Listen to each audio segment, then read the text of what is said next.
Hello and welcome to The Actor and the Engineer. My name is Paul James. I am the actor. And my name is Josh Knapp, and for the 400th time, I am the broadcast engineer. That's crazy. I'm kind of amazed. You know what? Just goes to show that if you never quit, you'll make it to 400. That's one way to look at it, right? You just got to keep doing it. Yeah. So. It's crazy. And I wish I had said something clever in the beginning too, but all of a sudden you press record and I was like, nope, just do normal. Because usually you're thrown off by anything. I am. I'm definitely a creature of habit. I'm sure if anybody's listened to a modicum of our episodes, they know that I'm definitely a creature of habit. But I think that this is pretty cool though. And we're going to try to do something that we've never done before. But also kind of try to honor our 400th episode, and then honor like all of the time of filmmaking that's happened between our first episode and this episode by trying to do something that's a little bit actory, a little bit engineering. So we're going to start off with like your top 4 acting performances, and then talk about my top 4 technological advancements over the last God knows how many years and 400 episodes. So that's what we're going to try. But I'm excited. When I pitched this to you, I was like, oh yeah, this will be good. And then like a couple days later, you texted me and you were like, this is impossible. Like, how am I supposed to do this? Yeah. 4 and 400 out of 11 years, 4 performances, but I did it. Okay. I did it. So my first, I had to give myself parameters. So anything that we had seen that was released during the podcast 11 years. Yeah. Now, we could have talked about Lawrence of Arabia. We could have talked about Peter O'Toole. We could have talked about Paul Newman. We could have talked about a lot of people. I mean, because we've done shows on movies that we just missed. The Man Who Fell to Earth, David Bowie. But we could always just mention David Bowie 4 times and get that out of the way. So, because we have mentioned him quite a few times over the last 400 episodes because he is David Bowie and he is a good actor. Actually, I would sit on the side of great actor because he's never not convincing. So that was one of the parameters. And I was trying to get a good scope of the years. So I went all the way back and I started looking at all of our podcasts, and there were a few that came instinctually right to mind that I knew, okay, I don't care how many I come up with when I go through the 400 episodes. But these 2 or 3 will be, juggling for a slot, and 2 stayed. So I think I did a pretty good job at, every 5 years or so. But it was completely accident. It's not like that was a thing to myself. Okay, I got to get one from here. It just kind of happened. Yeah. I was wondering if it's going to be like 2019, have 3 of them or so, what I mean? Like, there's 2 that are back to back, and then 2 that are far from each other. One from 2014, one from just last year. So speaking of which, if you want, we can start 4 out of 400. 4 out of 11 years of performances. Now, granted, I also said no honorable mentions because I was like Delroy Lindo, The Five Bloods, Olivia Colman, The Favorite. And I was like, I'm going to have a whole top 10 list of honorable mentions. So I got them in. You heard who I said, but it's not honorable mentions. But if it was, but if it was a 40 actor list, then maybe, or 400, because, I don't know if it could do a 400. So anyway, number 4, it's sort of a cheat. So you got to give it to me. I cheated a lot actually, but, this is a 2023 film that was released in 2023, but we did not see it until 2024, and it made both of our top 10 lists. Can you guess? Oh my gosh, I don't know. Out of 400, that is guess! Very general. Yeah, I could guess. No. But see, I'm bad at did that come out in 2023 or 2024? Like, that is so... And this one was tricky because we did not see it. It did not get officially released. I'm not exactly sure the breakdown of how it worked, but if it had been award in contention for awards, it would have been 2023, even though technically it was our 2024 list. So Strange Darling.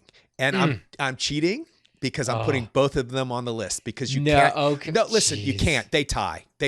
You cannot. Wow. You cannot separate the two. And I'll tell you why in just a second. So Willa Fitzgerald, she's so great. And Kyle Gallner from Strange Darling, 2023, director J.T. Molnar. I just watched it again last night. Well, I watched it over the last 2 nights because I was tired. And here's why they both made it. They tied for number 4. Because you can't separate their performances. They both do this. Okay. Spoiler alert from this point on, because I'm not going to say anything major.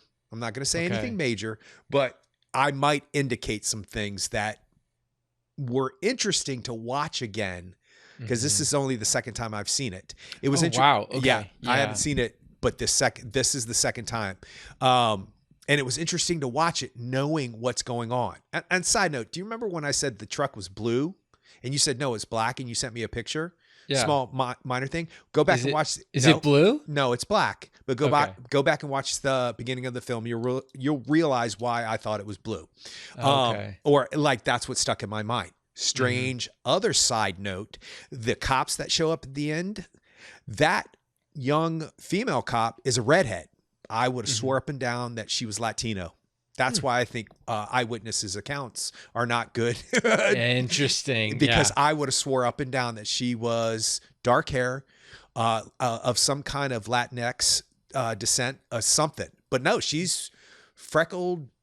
But also the first time you're seeing that movie at that particular point in the movie, you're like, where is this going? How is this going to resolve? What is happening? You're not necessarily going to be keying in on that particular but she's redhead. Her whole ethnicity changed in my mind. Well, like, that's true. Okay. What's up with that? Side note, Barbara Hershey and Ed Begley Jr. are standouts in this. In particular, Barbara Hershey, she's spectacular. She's just spectacular. That whole breakfast scene to me, it was just crazy. It's like a microcosm. They just put you into this little like top down scene, one shot, it takes 45 seconds. You're just like, every single thing they keep adding to that skillet. You're just like, oh my gosh. A whole can of blueberry pie filling. Yeah. Which I thought, wow, I've never thought about that for pancakes. I got to think about that.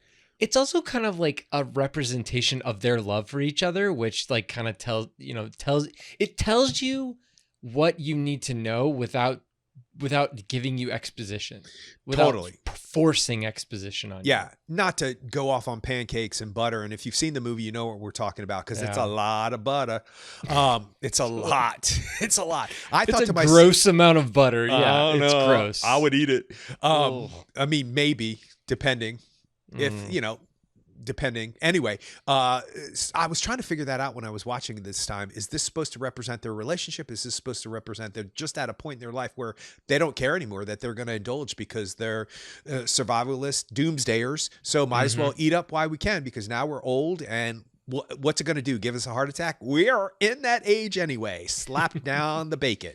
Anyway, so back to the 2 lead performances. You cannot tell, even seeing it a second time, who's really thinking what. You're in particular her, but he has to mirror that, because he has to become what you think in the beginning he is, or he is what you think he is in the beginning. The opening sequence makes it look like something that it's not, and the whole movie is something that it's not. And the reason why she's so stunning is because she has beat changes in the middle of actions that are near to impossible to play. I don't know how she's playing it. When she goes into the clinic to get the Pinto, the red Pinto, that whole sequence is just so like, she's, oh, help me. Boom. You better. And you're like, what is happening here? And the whole seduction scene in the car, where she's very careful about saying this is consent. I have never seen something so I forget the exact line that she gives him about consent. Trust me, this is consent, basically what she says. Because he's like, I'm not sure we should be doing this. This might, And she's like, no. can't see how to talk about it without saying this is as much consent any person could ever give you. And then you're uncertain. And then when he goes in and he has to play the part that she wants him to play, you're like, oh, he is that guy.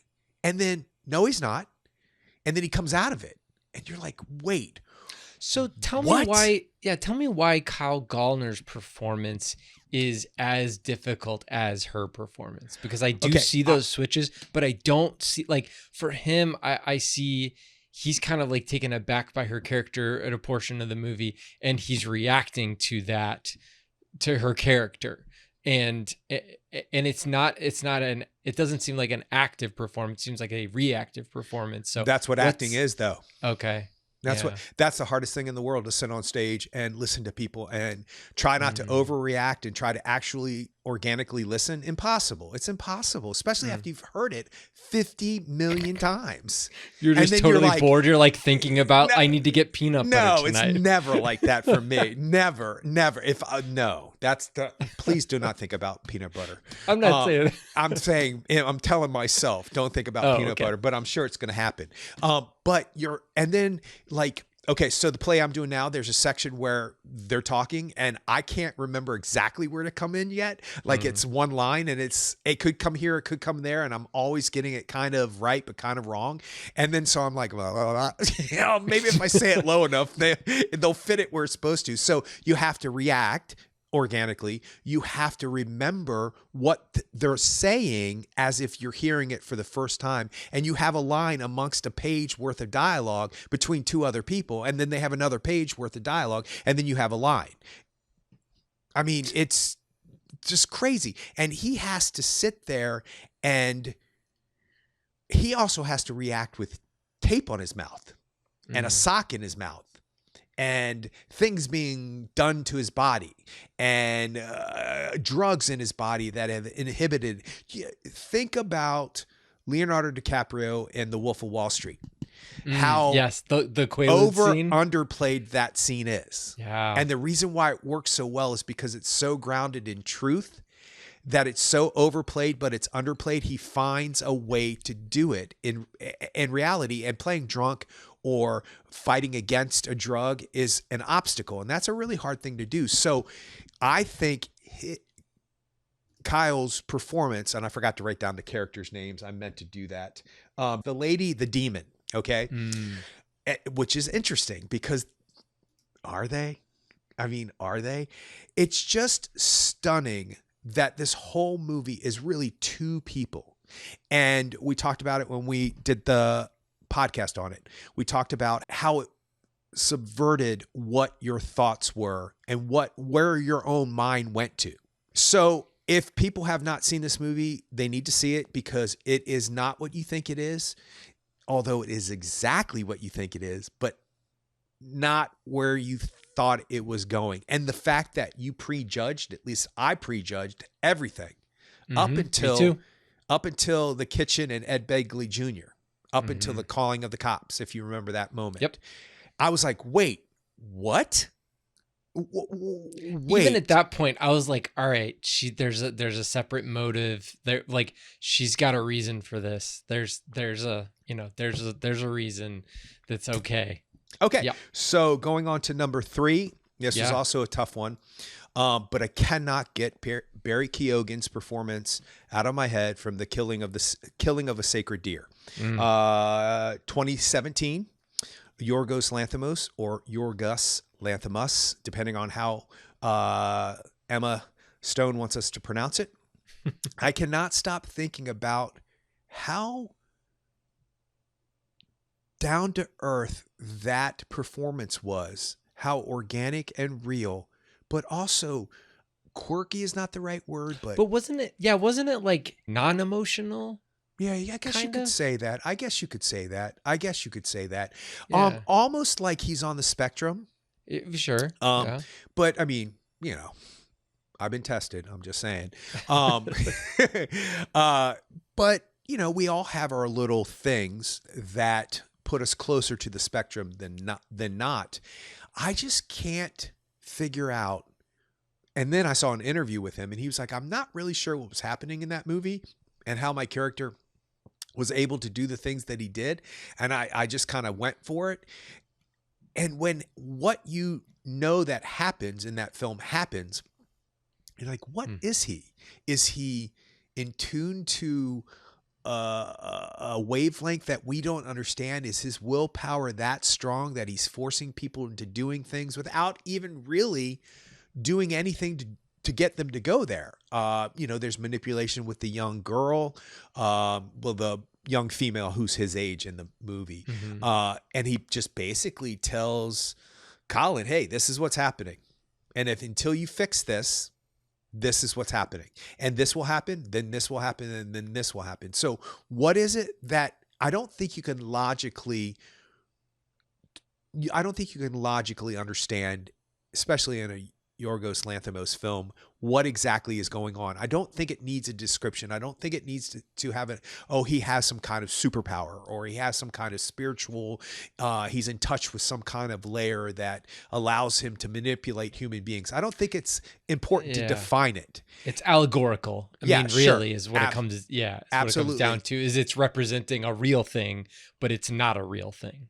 Right. It's wishful thinking. Be careful of what you wish for. It may come true. And he wishes, well, he doesn't wish it. He says what's going to happen. But I go back to that scene in the very beginning when he's talking about the hair on his chest, and he's talking about, I don't have a lot. That whole scene between him and Colin Farrell is so naturally odd. And if it was a father and son, sure, that's a conversation you might have with your dad. It's like, hey, do you think I'm going to, am I going to grow a beard? Am I going to, it's just odd. That whole conversation is odd.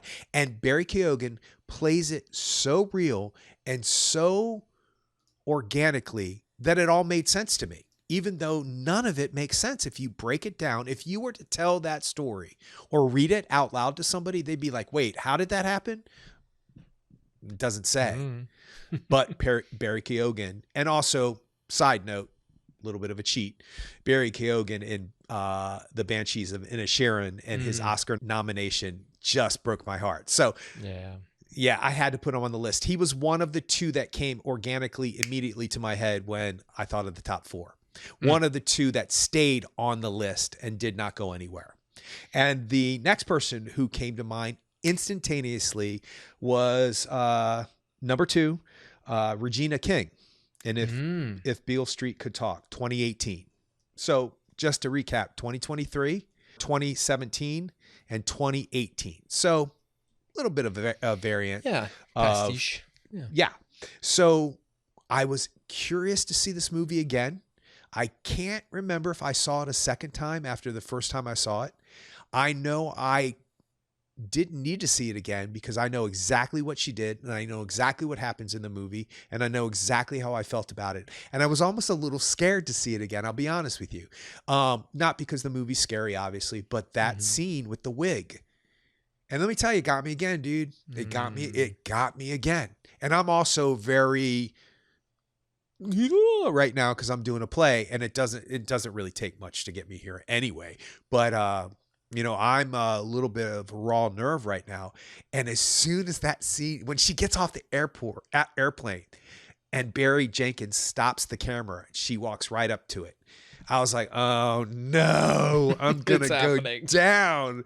And did you know when she's in the restaurant and she's talking to the friend of the woman that has accused her son-in-law, and put her son-in-law in jail. Do you know who the guy is that she wants to introduce her to that woman is? Pedro Pascal. No way. Oh my gosh. Yeah. Yeah. And I was like, I thought he was electric just because, but I knew who he was. I mean, I don't think anybody. Back then, yeah. Well, it was 2018. So I think Game of Thrones had happened back then. Oh, no, got it. Yeah, I didn't watch it. Yeah. I didn't either up to that point. Sorry. Eventually I don't know. I guess if I win the lottery and have my snow, maybe when I retire, I'll watch Game of Thrones. Yeah. Are you it's not bored gonna yet? happen for a while, but Episode 2, season 3, Game of Thrones. So yeah, Regina King's Oscar-winning performance. It's stunning. It's subtle. And then in the beginning, oh my God, when she first walks in and the young lady, her daughter, who's pregnant, is sitting, Mm-hmm. and she walks in with the groceries, and she stops, and she knows something's up right then and there. And then the power behind, there's a baby coming. There's a baby coming into our lives. And that's Anjanae Ellis, Yeah. Anjanou Ellis, who plays the mother, who we were both like, ooh, you know, and that Yep. scene's still it's a little wonky, and it's a little hard to take, because I don't know if you remember what happens, but it's pretty rough. Well, it's And, confrontational, right? I mean, it's very, yeah, but then the husband does something physically to Mm, her, and it's just very, it just tonally switches very quickly, but the whole movie does. And I don't think I appreciated that movie in real time as much as I appreciated it the second time that I saw it. I didn't realize how slow he took his time with that film, which I think is his Yeah. quality. I think so too, and I think that that movie in particular, just from what I've seen from him, that movie, it seems like it rides on a particular level, and then it like settles in multiple times. I mean, Yeah. I always think about the scene with Brian Terry Henry Yes. when he goes to visit them after he gets out of jail, and it's just like it settles in and gets like super serious, and then it like rides back up. And I mean, same thing with that scene with the parents, I guess. You know, it gets real, it like goes down and gets super serious, and then rides back up. The wig scene. I mean, Ugh. all of those scenes, like it kind of like digs in and like makes you live it, and then it can bring you back up. But yeah, that's once again, that's like Barry Jenkins being a master of tone and being able to know, you know, okay, if I move the camera here, that's going to mess with things. Or the fact that he's, you know, rotating the camera during that Brian Tyree Henry scene. I mean, like that the camera is moving, or, you know, all of that stuff is, you know, he's keyed in to what we're experiencing as film goers. So that's all you can ask for from a, you know, Yeah, and I was director. thinking about Regina King's performance in that. Do I understand what she's thinking when she's just on screen thinking? And I realize it doesn't matter. I'm feeling whatever I'm feeling during it. And I'm not exactly sure what she's thinking during the wig scene, because when she takes it off, oh, dude, I can't even start. I can't. Oh my God. She deserved the Oscar. There is no doubt in my mind. And if you remember correctly, she wasn't nominated for the SAG, and I can't remember if she was nominated for the Golden Globe, and everybody's like, oh, she's out. And I was like, no, she's not. I was like, good luck, because they're calling her name. I know they're calling her name. That's just, it's an intangible quality that I don't know why I can see it, but I can see it, and I can feel it, and I sense it from the moment she walks in the door. I was like, oh, this is something special and different, and it makes the whole atmosphere vibrate in a different way. Even though it's a subtle thing, she does get a couple moments in there, a few, you know, but the confidence and the security behind her voice, and it's Coleman Domingo who's the father. What? I did it. Wow. What? Amazing. What? That's I so mean, cool. I love them all. Okay, so that was number 2. Yep. So number 1, you want to venture a guess just because? I think if you thought about it long enough, you'd figure it out. The movie's right up my alleyway. If it's a movie that you've seen the most, it'd probably be Chris Evans as Captain America in Captain America Civil War. No. No, but yeah, I have seen that movie a lot. I like that movie. I think it's well done. It's a good movie. I mean, it's superheroes lined up at an airport. Give me a break. So it's a movie that suits my hobby. It's a movie that explores my hobby. It's a movie that's all done in one take, or seemingly all done in one take. You got it yet? Birdman? Yep. Michael Keaton, Birdman. Yeah. And here's why. Because of all of those reasons. I mean, it's about a theater production being put together, and people just don't know. It's so fragile, and it's so, any given day, it just falls apart, and you're like, I suck. And then all of a sudden you just zing and something happens, and you're like, what was that? Like, that was more real than anything that's ever happened to me in my life. Like, what? That can't possibly be true. But that's what it feels like. And so to watch a person, And it doesn't matter that he's an old comic book character, and although the Chris Evans reference could have been inferred into this reference or this character, he's a superhero, but he's not. That would have been my fourth clue. The fragility, once again, of putting together a theater production. I don't care if it's on Broadway, and I don't care if it's Edward Norton and Naomi Watts and all of these incredible actors and actresses doing it. It's still just, it's such a tightrope. It's such a thin razor's edge that I think they captured it. Alejandro Gonzalez Iñárritu. By the way, they put his name down as Alejandro G. That bothers me a little bit. Maybe IMDb doesn't change much. The people change it. So maybe his people changed it. But his 2 Oscars, you could say his full name. It's okay. And he gets it. He got it. And the reason why Michael Keaton is there is because it is a performance I think a lot about for some technically selfish reasons, because I understand how hard it is to just go, hey, how you doing? If that's the line, do you know how perplexing that is?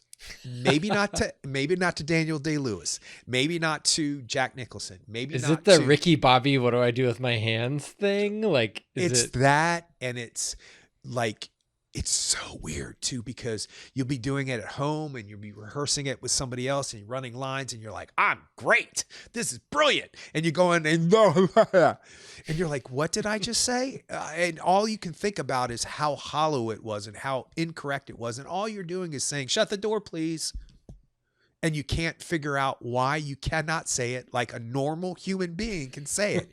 And he has to repeat that speech at the end of that play 4 separate times.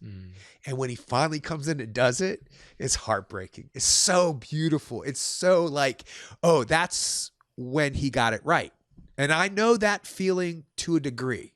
And so maybe that's what it is. I don't know. But I think it's a really hard performance to pull apart. But I don't know if you remember when we first talked about it, you were not convinced that was Michael Keaton in the Birdman suit. And I was like, yes, it is. It is. And he's digitally de-aged in it. But that's him. So the voice you hear and the voice he has and all that stuff is him. So I don't know if you remember the opening of the film where he's levitating. Yes. Yeah. Like in his yeah. And it's got that weird, you can kind of tell it's Michael Keaton, but if you didn't know, you might not know it was him.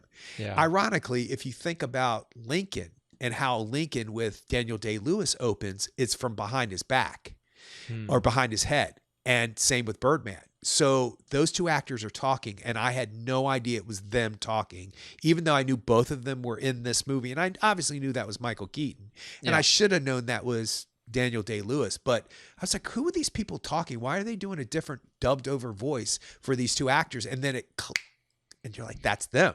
Yeah. It's an incredible performance. He did not win the Oscar, but he can be proud that he put in a performance that 11 years later, I'm still thinking about, because that's 2014. Yeah. And it's also Michael Keaton leaning into, like, he hadn't worked as much before then, and he's leaning into a particular part of his career and character that he played, even though it's, indirectly referenced, it's still the same. I mean, like, we as film goers know that he played Batman. We know that he didn't come back as Batman in Batman Forever. Like, we know that that whole storyline, we know it. So he's able to embrace that, and then insert himself into this character and go forward. So yeah, and ultimately, it's all about validation. Everything's about validation. Everything, marriage, books, sex, drugs, music, theater, water. It's all about validation. It just is. And when Emma Stone says to him, and I don't remember the exact line, but you don't mean anything. You don't matter. You're not relevant. That's horrible, because that's all he wants. He doesn't care if this takes him he never once says in that movie, oh, I hope this does this for my career. Zach Galifianakis says that stuff to him. Whoa, we're got a hit. He says later on, and the money, and we got to do this. And you're sure you're okay. This could put you back on the map. He doesn't say exactly that, but that's what he infers. And Michael Keaton doesn't care anything about that. He cares about the validity of the truth about being a good actor. And that last scene, when he comes in, he proves he's a great actor. So, Michael Keaton, number 1. All right. Well, that's cool. Well, mine are not going to be as dynamic as yours, probably, but that's okay.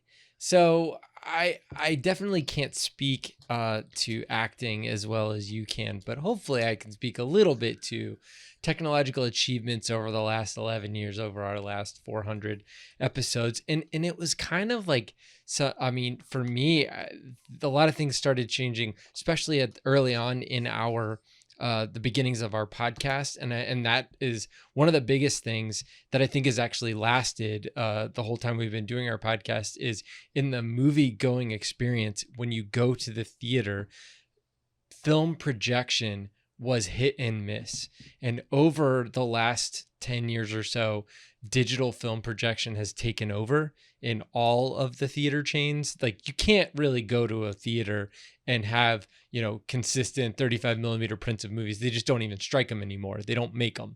So digital film projection has actually helped, in general, has helped the industry, and has helped our ability as moviegoers to experience as close to the director's, the filmmaker's vision as possible. Because, and we even talked about this, and it very well could have been a digital projection of Fences in 2016. I went to a theater in Cary here, and the bulb was going bad, and the center of the screen was yellow, and the outsides of the screen were purple. So whenever, it would pan to Denzel Washington would be purple, then he would be yellow, and then it would be purple again. And you're just like, what is going on? And then I went in there, and after the movie, because I had to see the movie, because the next day we were talking about it on the podcast, so I couldn't just leave. So after the movie, I went out and, talked to the manager, and they were like, oh no, we don't have a projectionist. They just don't have anybody. So they've been gone for about 10 years now. Exactly. If not longer. It's kind of it's kind of that's the kind of hard part, is that, but as they put in digital projectors, and especially as they put in laser projectors, so there's a couple different ways you can make light to put, to emit the image. One way is a bulb, a xenon bulb, and another way is using a laser, like using a single color laser that they break up into the 3 colors. But if they use a bulb, the bulb will go back, kind of like a bulb in a lamp in your house, an old bulb. It would just go bad over time. Not an LED bulb, but regular old tungsten bulb. It'll just get dimmer, or it will, essentially get out of its specification over time. So it'll just look worse. So that was probably what was going on to my viewing of Fences. And so as they move towards laser projection, and as they have already moved to digital projection, you get a more bang for your buck when you go to the theater. It's not as much of a crapshoot when you go to be like, well, are we going to get a good projector or a bad projector? Oh, will they have spliced the film reels together properly? Or am I going to see the last portion of the movie right before I see the middle of the movie? If somebody messes up. Yeah. So, I mean, that, which totally used to happen, but all that to say that I would give my left arm to go see One Battle After Another in 70 millimeter film projection. I would love to do that, but the closest one's in New York City. So I'm probably not going to be doing that anytime soon. But so that, all that being said, I understand why film is there, and I'm glad the film is still around, and I'm glad that there are still theaters that do project movies on film, especially older movies on film, because that's kind of cool. It's kind of a way to transport yourself to the time that film came out. How can I see The French Connection in the same way that somebody would have seen it in 1972 or whatever? That's the way to do it. Great. But for a movie that came out last week, I just watched Weapons last night, and it's super dark, tonally and also image wise. And so it probably wouldn't have gone very well on film. So yeah, that kind of a thing. It's that's a good reasoning for digital projection and not having to be dependent on film for us seeing new movies. So I think that's my number 4. That's Number great. And side note, I haven't seen Weapons yet, and I'll tell you why off podcast. I went and then left. Ooh. Yeah, it doesn't matter. Mm. All things happen for a reason. But you know, when you're talking about French Connection and how like a certain projector would give you the atmosphere, there's also smells and light stuff that works strangely with projection versus digital. Like you could smell the bulb getting hot back in the day. And of course, if the film got stuck, it would burn up, and you could smell that. Yeah, and you could smell that. So it's interesting how those things all kind of play into it, and how it does change the atmosphere in your brain when you're like in an older car versus a newer car, or when you have to roll the window down instead of, you know, or you don't have a backup camera and you're like, where's the backup camera? Yeah, you can't automatically lock every door in the car. It's an interesting thing. And it does take you back to those days. It's a little mini version of time travel, you know? Crazy cool. Yeah, it is really cool. Well, number 3 is the exact opposite of time travel. Number 3 is something that wasn't available until very recently, and it's drones. Like using drones in filmmaking, it is something that is very new as of the last about decade, you know, last 10 years or so. They're just, especially early on, we were using drones, you know, first couple of years I was here at the station that I'm at now. And we had to kind of like either use very small cameras or use a huge drone with a decent sized camera. And it's gotten so much better. The cameras have gotten better over time. The drones have gotten cheaper over time. The regulations have gotten better. You used to not be able to fly over people in general. I mean, now if you're on a closed film set, you can do whatever you want. So movie wise, they could do whatever they want. But I was thinking about this, and I was like, I remember listening to the Adam McKay and Will Ferrell commentary on Talladega Nights, and they talked about when the movie is over at the very end, they all pull out of Talladega and they go, you know, cruising down the road, and there's a shot that's a helicopter shot, and it's they pull out and then the helicopter rises up, and it's this big expansive big shot. And similarly, the same thing happens at the end of Dazed and Confused. Richard Linklater gets a modicum of money, a small amount of money, which he spent most of on the music of that movie, but at the end of the movie he was like, no, I need a helicopter shot for this, you know, car driving away. And like both of those, like it was a big deal for them. You know, it's that kind of stuff where they're just like, we need this, and I know it's gonna be whatever, $100,000, but you know, I just gotta have it. Now you can spend $250 and get a drone that can give you that same shot. Now it's not going to have the same kind of camera on it. There's going to be, you know, you're going to have to make exceptions for certain things, but ultimately the image is accessible by almost anyone, especially anyone who's making a feature-length movie. So those are the kinds of things where it's like, that is a tool that is now in the toolkit of any filmmaker. It's helped with different movies, whether you want like a top-down shot, the CG shot on Zodiac of the camera following the cab before that murder on Washington and Cherry, like that. I mean, that's CG, but ultimately, like you can do that exact shot, that real shot where you can do have a top-down shot from a drone, lock on a subject and follow that subject, keep that subject in frame, and the drone will do that automatically now. I mean, it does auto tracking, auto focus, auto exposure. I mean, it is not foolproof, but pretty darn close to foolproof for a lot of the things that people are trying to get with these drones. So that is something right there that, you know, it opens up a lot of possibilities to something that is a low budget movie, or even a movie that's not necessarily an action movie, but something that is, but that could benefit from a wide, expansive shot, or even like a swoop in on a window, a bedroom window, and someone reading inside of their room or something. Like you can do that now without having to, you know, spend half your budget on it. So that's really cool. There are some movies out there that really impressed me as far as their use of drones, specifically these kind of like racing drones. One of them was Ambulance, the Michael Bay movie with Jake Gyllenhaal in it. And, the movie is, the movie's the movie. It's a hard movie to watch, in my opinion. Just because it's just not. It gives me a panic attack. Just I see. Okay. Yeah. It didn't really bother me as far as that's concerned. Like it was very singular premise, and it's kind of like there's no character development at the beginning really, but you just kind of have to just like literally get on board, and then it's like just keep moving.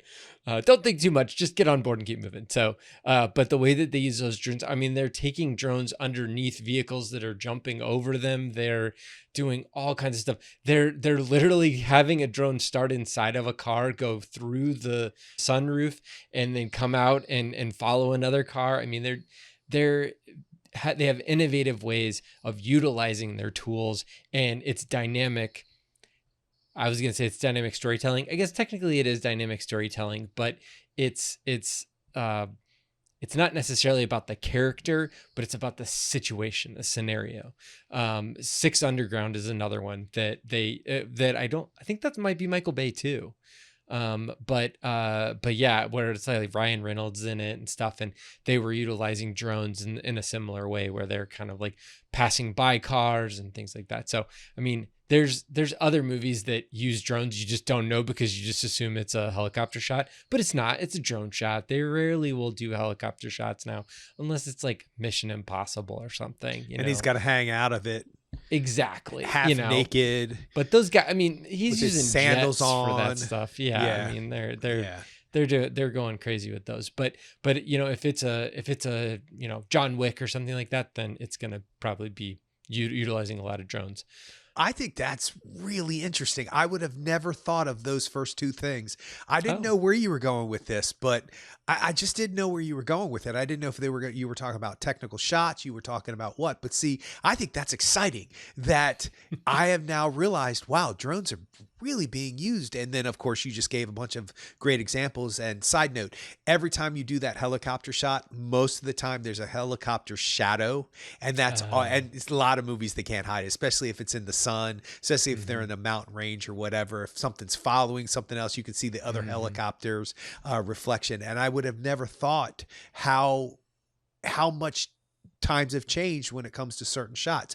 That said, I will, not to be a Debbie Downer, but there was a time frame in the last 5 years where every single movie ended with a drone shot going over top of a road. Every single movie, or started with. And I'm like, okay, we get it. Yours a drone shot. Even like Good Will Hunting. Good Will Hunting wasn't a drone shot. It was a crane on top of a vehicle, a truck. That was following behind. But nowadays it would be a drone. And it's just, it has been used a lot, and to the point where I started noticing it. I was like, oh, okay, well, they're definitely using, but I would have never thought of it as a technological advancement the way you just put it. So thank you for that. That's awesome. Totally. Sure. That's cool. My number 2's kind of a dorky one. I don't want to say dorky. Stop saying that. It's very specific. It's very specific. That's all right. It's the ARRI Alexa M and Alexa Mini film camera. Well, digital cameras. They don't shoot on film, but specifically they were used in Birdman and The Revenant early on in our tenure as podcast hosts. They were new back then, and there were certain things they could do in Birdman. They could get into certain locations, and they could be able to handhold those cameras and get them into corners in the St. James Theater where they shot, and other locations where they didn't have to have a huge kit around them, but they could still use cinema lenses. That was the big key. So they can still use large prime cinema lenses, but have a smaller camera body. And they were really used to well effect by Emmanuel Lubezki in The Revenant. I don't know if you remember some of the scenes where you're kind of like close-up scenes of Leonardo DiCaprio kind of like getting in and out of the water. Well, Emmanuel Lubezki was in the water with the camera, like barely out of the water. I mean, he was literally just completely submerged, and have the camera right there, because the camera body is the size of a softball. So small and doesn't need a lot of power. You can put a lens on it, and you can go anywhere and do anything with these types of cameras, but they still give you the same image quality as a larger camera would. That's crazy. You go back to like when we were, I rewatched Babylon about a year ago, and it's just like seeing the huge cameras that they had to use, or even like watching something like Singing in the Rain, which, is very that same time frame. Those cameras were insanely large, or if they're especially like those Technicolor cameras. I mean, you could fit 3 guys inside of a Technicolor camera and enclosure. So, and now we're down to something the size of a grapefruit or a softball.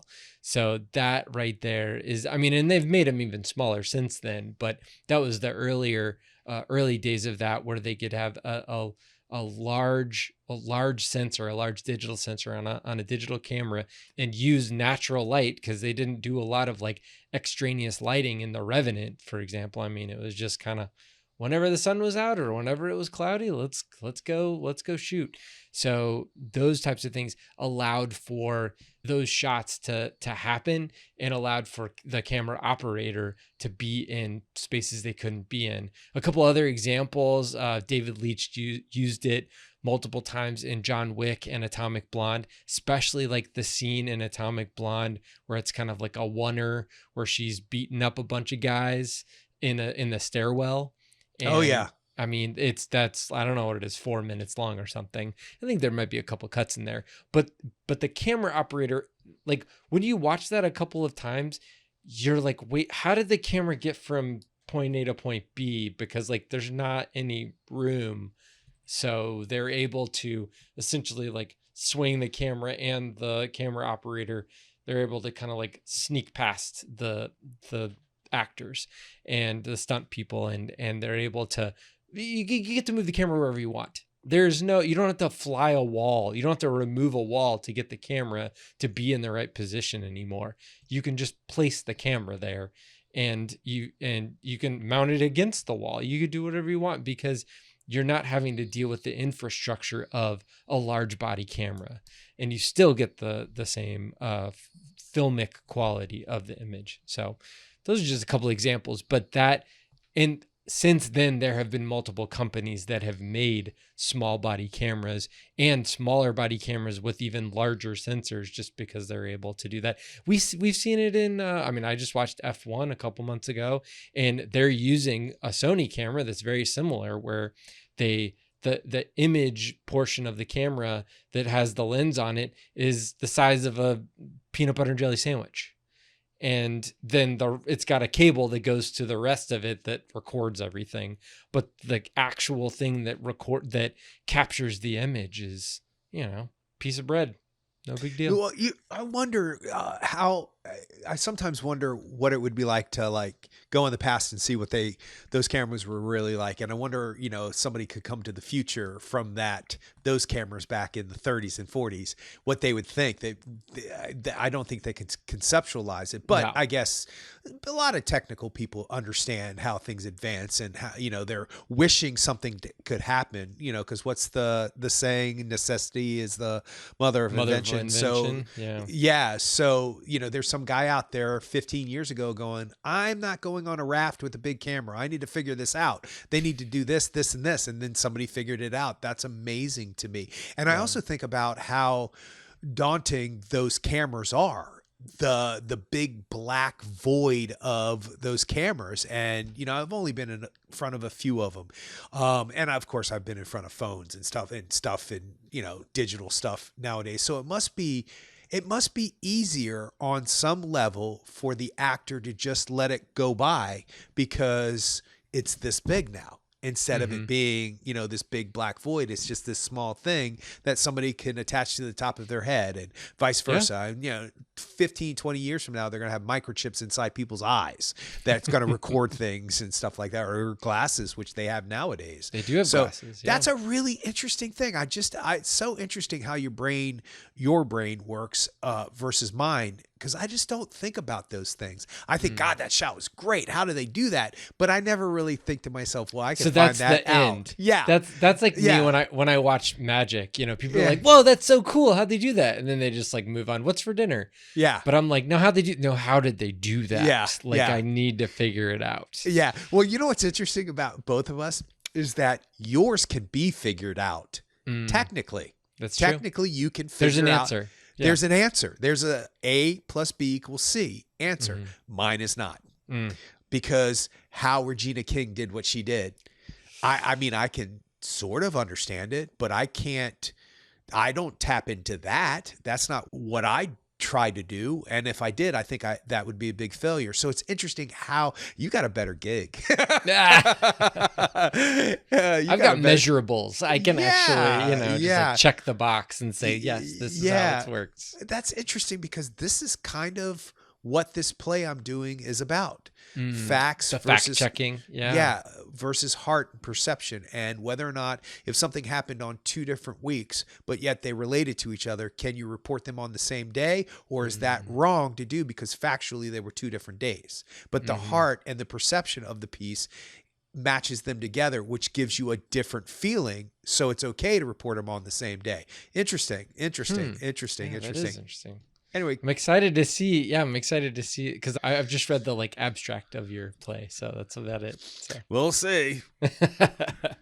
We'll see. Well, my number one technological achievement, and I know they were using these beforehand, especially since when did Avatar come out? 2009. I can look it up.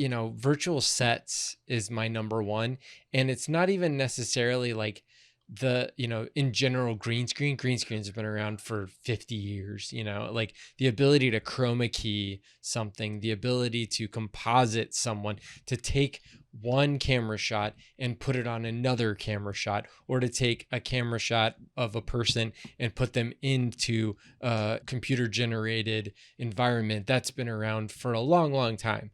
But really over the last 10 years, it's a lot more expansive, and there's really not a lot of guardrails as far as that's concerned.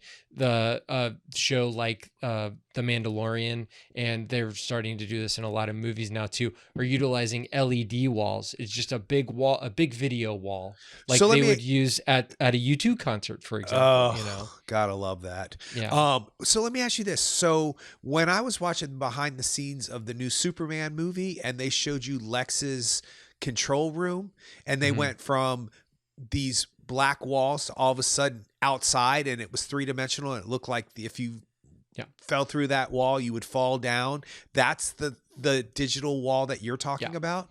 So that's crazy. That's a 3-dimensional world, kind of like imagine a video game. It's like they make a video game and then they plop you into the middle of that video game, and as the camera moves around, the parallax of that outside world changes as the camera moves. When they went from blank screen to the actual screen of what they were using, people were like holding on to stuff because they were so like disconcerted from they knew they were on a soundstage, and they knew they were like on the floor of the soundstage, but all of a sudden they're like 40 feet high. And I think that actually has to help the actors, because you go from acting to, the Lord of the Rings, they were literally acting to tennis balls. Yeah. So, and now you're looking out across the expanse of Metropolis, and you're able to say, look down there, what's going on? And you're able to see something. And that's the actual shot in the movie that... So that's not replaced later on. Correct. It's in camera because it's going to be defocused out there, and you're going to be, and as it moves, same thing as how they did The Mandalorian. So what they end up doing is they have people spend a bunch of time figuring out like what this 3-dimensional world's going to look like. They put it all together, they build it, and then they're sitting there waiting for the director or producers or whoever to say like, you know what, we need more rocks over here, and they can add more rocks over there. And they're like, okay, done.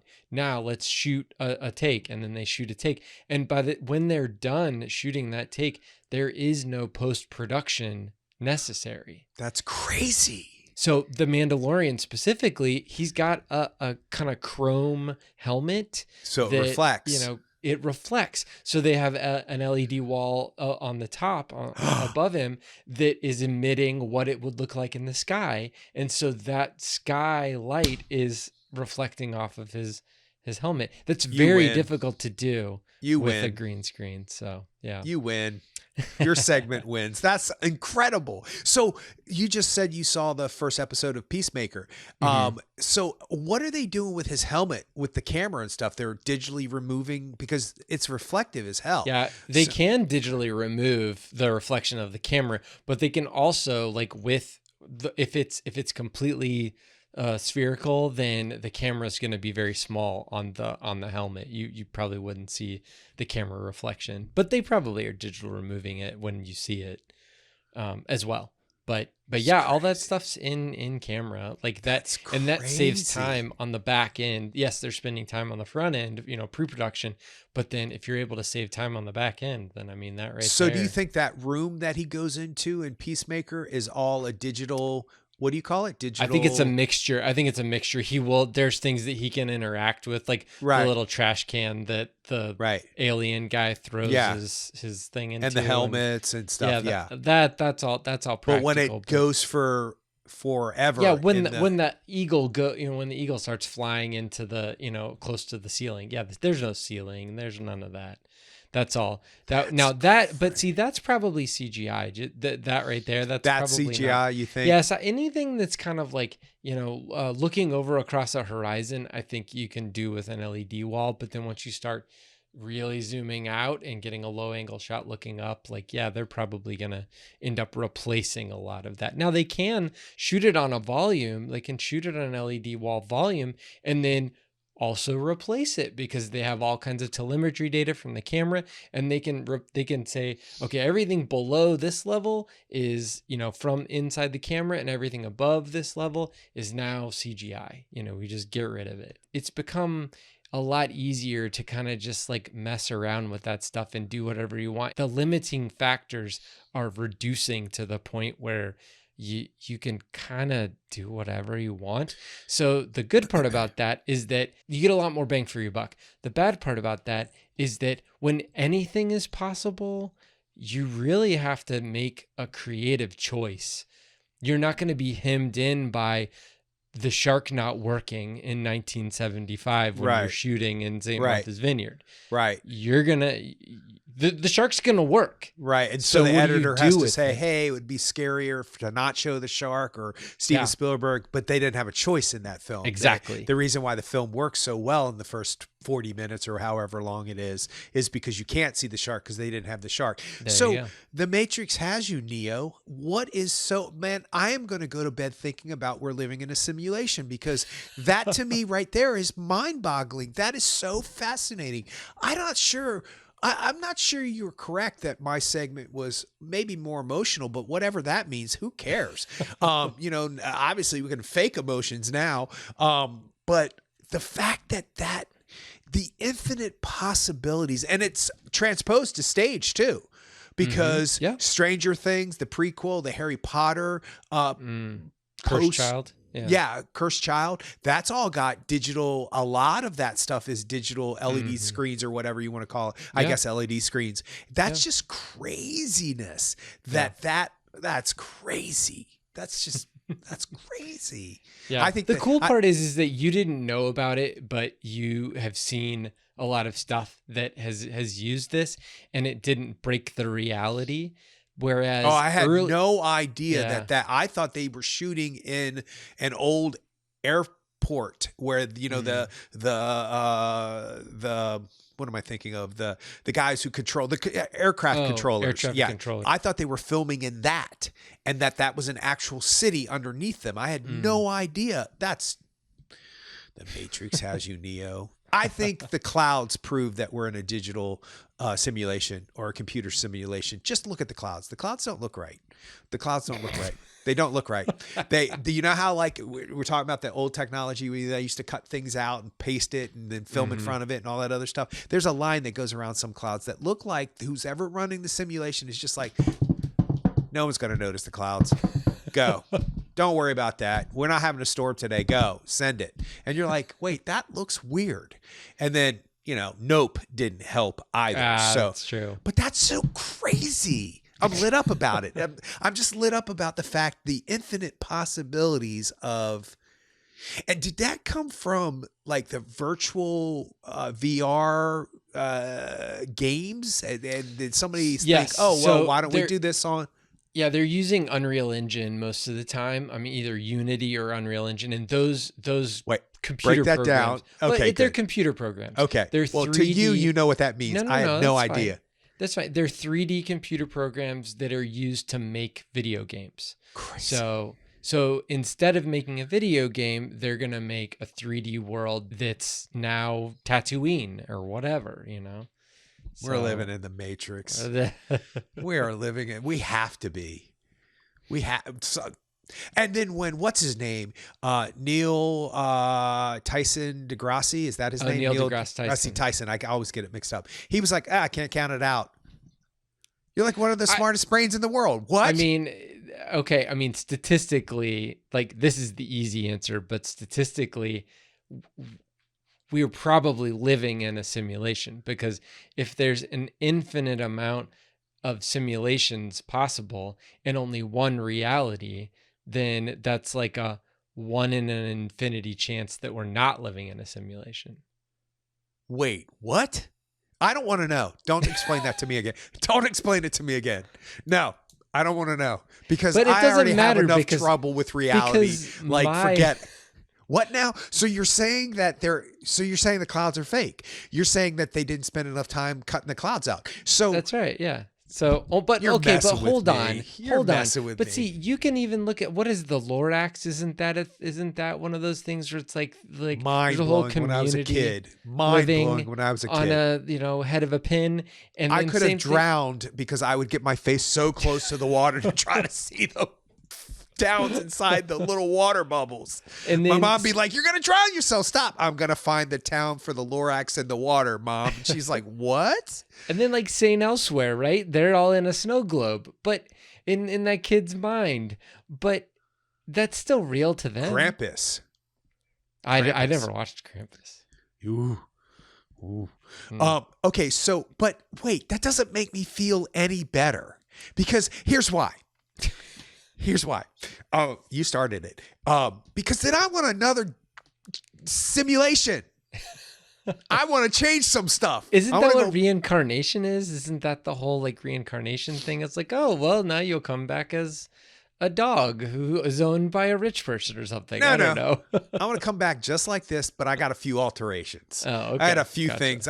Why did you program this? Like you need to struggle. Yeah, get rid of that. I don't need that no more. I don't need this no more. I don't need the fat gene. Get it out. I don't need to work for my body every second of my reprogram the clouds and Paul's genetic code about his eating habits. I don't know. It's just the thought that 30 years ago you had to do blue screen. 40 years ago when the first Superman came out, it was blue screen, not green screen. I mean, Star Wars really was the first like kind of like motion control type, blue screen. Yeah, they had to cut them out, and then when they redid the film, they digitally enhanced it to get rid of all that stuff.